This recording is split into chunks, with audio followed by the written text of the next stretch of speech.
Hello there, Sarah from 17 once again.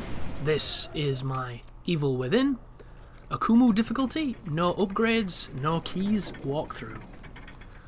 This is the second part of chapter 7 and we're going to be having some fun with the alter egos. And I can definitely say that these are not the ones that have the chest creature, because they would be doing it now. They have this tendency to do it a lot as well. So I'm curious about the discrepancy there. Maybe it's only the ones on chapter 8 that have that ability. Maybe they've gone feral. But there's one in that little alcove that crawls out. There's one that drops off where the trap lever was. And then there are a ton of them in that room to the left. So the best way to do this room is to use the trap against them, obviously. This is one of my favourite areas of the game because it has a definitive trap that can be used. And I think some of the most fun areas of the game are where you can use the machines against the opponents. I particularly like it in the craftsman's area where there's the circling blade. And there's something strange with this particular trap because every so often it doesn't kill them. I don't know what it is. I don't know if it's because they get immunity when they mantle or when they're on the ground. But I've had enemies in there when it's come down and they've still been in there when it's gone back up. So whatever the distinction is, there is this random chance that they will not be killed. Oh, and if you don't know, if you run across an edge, you'll do a Zelda jump. And this is one of the most useful moves in the game, because it gives you some serious distance, and it looks cool too. It looks kind of bombastic. I'm a fan. But the lever is in such a way that you can drop it, and because there's a delay on it, you can generally wait for them all to get in before they die. I don't think this footage here is going to have footage of somebody surviving the crush. We'll soon see. Those two there, for some reason, the AI made them go towards the tunnel and they clipped on that side piece of geometry. I've not come across that before until I did this recording. But we'll try and fix them so that we can kill them. See, looky. They can't crouch, that's the problem. The only person who can go through that tunnel is the guy who starts in the tunnel. So you have a lot of immunity from them. And they're not very difficult to kite either. These are one of the easiest enemies to get around if you have the maneuverability to do so. On chapter 8, that follows directly after this, it's kind of bullshit really. There's a lot of these enemies. I'm not going to have hardly any ammunition, and running past them is almost impossible because you have to do a stupid spinny lever door. And of course, it takes like 10 seconds to open, and in that 10 seconds, regardless of how well you've kited them, they find you because they're quite aggressive. So it's one of those design choices that this game does a lot, and a lot of games do, which I didn't even like it in Gears of War when you got through a sequence and then you had to turn those bloody valves and stuff. But at least in that game, you never had enemies when you were doing that stuff. What's going on there? Did he mantle out just as it came down? I couldn't even tell. Now they're dead. So now we've killed them all, we can go and pick up as much stuff that they dropped. I keep seeing on comments on other videos for the Evil Within, people saying that burning bodies makes them drop things. I have never got an item from burning a body, so I don't know if that has any validity whatsoever, so be cautious of information you do not know to be true. Because as acquiescent as we are as human beings, sometimes we have to question things. So, down here is a secret area. It has a ton of traps. These particular traps do not give you trap parts for disarming them. I think it's kind of bullshitty. But it is what it is. So, generally, I run past them. These parts, very useful. But once again, they are quick time events that I find very difficult to do. So sometimes I just avoid them. Sometimes I don't. But this is one of those times where I avoid them, and I just wish that these gave you a little bit more than they do, which is to say they give you nothing. Another thing to bear in mind on this difficulty, for some reason, once you come down here and you pick this stuff up, which I'm trying to pick up badly, when you go back, it spawns some alter egos, and I did this yesterday on Survivor again, with some upgrades, and it didn't do this. So I believe that this is an enemy placement exclusive to this difficulty. Oh, I tell a lie, they're not here. I must have been imagining it. Maybe I ran past them in another area and they followed me down. I can't remember. There is one part of this, I don't know if it's the catacombs, but I know it involves alter ego. Oh, here we are.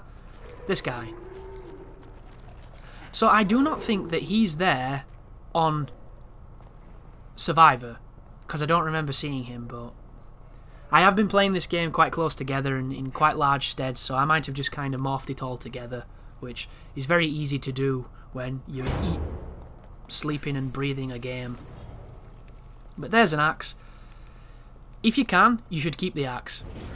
I'm going to keep the axe until we get to the Keeper because it will one-shot kill him. And I'm going to show you a technique to get through this area where you only have to kill him twice. And there's an achievement for doing it, so you'll get an achievement if you follow it, which is kind of nice. But if you're wondering, whenever you touch that when that room is full of alter egos... Oh, by the way, this is a really bad way to handle this room. I thought I could skip them, but you can't. Get your sniper rifle out, headshot both of them on the floor because they're both alive, and then shoot the final one to my right. I thought I could skip them, and I completely forgot about this guy. And because I don't want to use the axe because I want to save it, I get myself in a bit of a bad spot here, and I use more ammo than I should have. That should have been 3 rifle shots and be done with it. Funny story, I only have 2 rifle shots, so maybe it wouldn't have been, but you get what I mean. It was unnecessarily hairy. Like, if you want to be super, you know, crazily efficient with your ammo and stuff, you could probably lure them all back to the trap and just kill them with the trap. Like, I'm sure that there is a path through this game where you can do that on almost every situation. But how much fun is that to watch? That's my question. Like, to the people who want to see that, that's great. But I don't know, there's something about the fallibility of walkthroughs that makes them interesting. Like, why do you think people like to watch playthroughs instead of walkthroughs? It's because in playthroughs, people get mad. You know, people get their ass kicked. People like seeing people get their ass kicked. It's just that human nature thing of, this part's really hard, I want to see someone else have a tough time on it.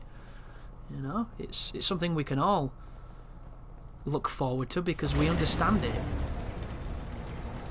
You know, PewDiePie does not have bazillions of subscribers because he's good at games. Fact. He does so because he has an interesting character that suffers through games and people love to watch the misery that is. But here is a cinematic moment involving a Keeper. His name is the Keeper, folks. It's just he's got a nickname called Boxhead. Or Boxman, I think it's called. Those are his barbed wire mines. They are the most dangerous thing he has, minus the one-hit kills he gets when he gets close. Apparently, the Keeper is the manifestation of all the hatred and the malice that was kept inside of Ruvik, and all the information that was stolen from him by the scientist who essentially usurped him and stole his research. And it's symbolic of, you know, all his feelings and all the things he wanted to keep in the safe that were taken from him. Something along those lines. If you go to the model viewer when you beat the game, every model has a description of what the enemies are, and it's really interesting. I just wish it was in the game. I hate having to go to the menu to check it out. But the cool thing about it is it's going to help you understand the plot a little bit more and understand how they were able to get away with some of the stuff they do in the game. Because no doubt people haven't quite understood what's going on, and they don't quite get, you know, why there's no continuity, why you keep going to places you've already been, why the scenery changes at the drop of a hat. But it all does make sense, and it might not be the explanation you're looking for or hoping for, but it's definitely cohesive. So I have 32 trap parts. I'm going to make 2 explosive bolts, because I know 2 explosive bolts to the chest usually kills the Keeper, and I'm going to test if it does this time. I have a frost bolt, so if I need to freeze him, I already have access to that, but I make a second one just in case. My logic is, if I have to use 2 of them, I'm doing something wrong, but even if I make 2 and I never use one of them, I still have it in stock for later on, because the freeze bolts are arguably the most powerful and useful ones you're going to get. But once you're ready, free Leslie, and then Leslie will tell you to open a door. When you open this door, it's going to trigger the fight. Do you see that safe that's just to my right on the floor? The Keeper's going to get up from that safe. Something you need to know about this creature. When you kill it, it will come back infinitely. It does not matter if there are heads on the ground. Those box safes doesn't matter at all. He comes back anywhere he wants. There does not need to be a safe there. And you can actually farm the Keeper, because I did it last night. On Survivor, with the brass knuckles, one punch will kill him, so you can just keep killing him. But he only has 2,000 gel when you kill him, so it's a very slow farming method, and you're going to need millions of gel, because I've spent about 500,000, and I've only upgraded 2 weapons, and there's a few weapons to upgrade. Everything's real expensive. But that's your first kill. If you're not comfortable with the second fight, kill him in that fight with your weapons and carry the axe to the second time. This right here might not be necessary, but I like doing it this way anyway. Because when he gets up, he's going to get shocked and it's going to delay him, so I can spin this on one attempt without having to let it go. Something I figured out on Survivor. Might be a waste of a bolt, but it's an interesting waste. Once you're in here, you shut the door, you're completely free to do whatever you want. He will never get in here until you turn the valve. Of course, if you don't turn the valve, you're going to choke. So, it's an interesting trade-off. But I'm going to go around the area of the room, picking up all the shells. And the parts.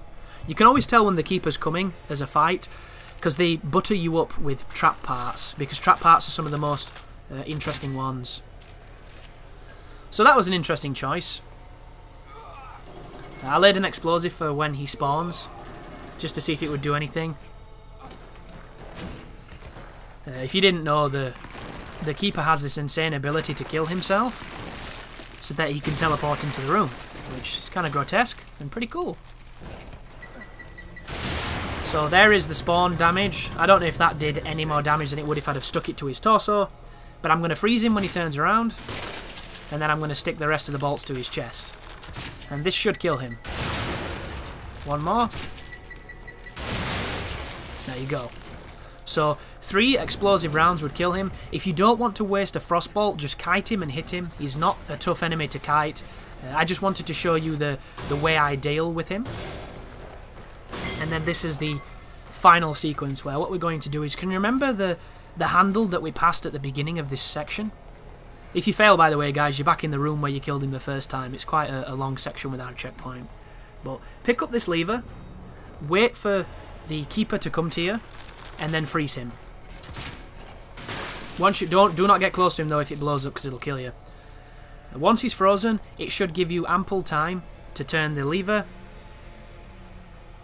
I kind of fuck up just then because I hesitated, but we still have enough time to do this. And that's the end of the section. All we have to do now is run down those steps that are currently being swamped with fog. Oh, I tell a lie, I didn't quite have enough time to do it. So instead... Oh, I remember, I wasted a bolt here, folks. I didn't need to do this, but I chose to anyway. So I made another frostbolt. If you watch, when he charges past me, I just wasted a bolt then. Look how far away he is. I had enough time to hit the thing and run, but I panicked. And you're going to see a lot of that in this walkthrough, because it's honest, and these are the strategies that I discovered on the fly when I was playing that were based off the ones I did on Survivor mode that helped me get through. But as I saw watching this back, and as you no doubt will see when you compare it to your own strategy, there are ways to do that without wasting bolts. It's just that is the safest way I have found to get through it. And, you know, this is my walkthrough, these are my methods, so they will differ from yours. But there you get a checkpoint, and all that's left to be done here is this kind of crazy quick time event, which I don't like because it involves damaging your analog. Like, is there any wonder why analogs don't have a good lifespan when we're constantly smashing them left and right to get things off us? It's not really surprising, is it, when you think about it? Take this. But this is the end of the Keeper. However, he is an enemy that will return, as much as it would have been interesting to see him used only once. He comes back, and I don't really mind. I like that creature. I think he's fair when he's not grabbing you through walls, is what I will say. And this is the end of Chapter 7. The only thing left to do now is to explore the path to the next chapter. And the next chapter, aside from some hairiness that comes to not having a lot of ammo to deal with it, thanks to the keeper fight, excuse me, it is pretty simple and it's very quick. The chapter that follows it is also pretty simple. However, Ruvik turns up, and Ruvik on Akumu difficulty can be a pain in the ass. A little reference for you here, a little bit of context. On Survivor, I never died to Ruvik once. On Akumu, he killed me about 5 times. Because he lasts so much longer, he chases you for so much longer, and I don't know if you can do it on Survivor, but he teleports in front of you sometimes. And he never did that to me on the other difficulty. Like, I was kiting him around a piece of, like a sofa, and he was falling for it pretty well. And then all of a sudden, dead. Just teleported next to me and sprayed me with his palm. So what I ended up doing, because he was killing me a lot, is I was experimenting with saving after doing everything. So each part of the puzzle that you need to do, I saved. And it kind of worked, because in the places where he'd killed me before when I was just exploring, he didn't turn up. And I don't know how it works, if it's a cooldown, if it's a proximity thing, if it's a steps thing. I have no idea how that system works, and I'm hoping with the PC version a lot of this information is going to become aware to us, because, you know, there are very clever people on PC that mod and things. Oh, by the way, guys, there's no fall damage on this game, so if you drop down here, you will skip this much quicker. It's going to be a legit speedrun strategy, I can see it now. But thank you for watching. You take care now.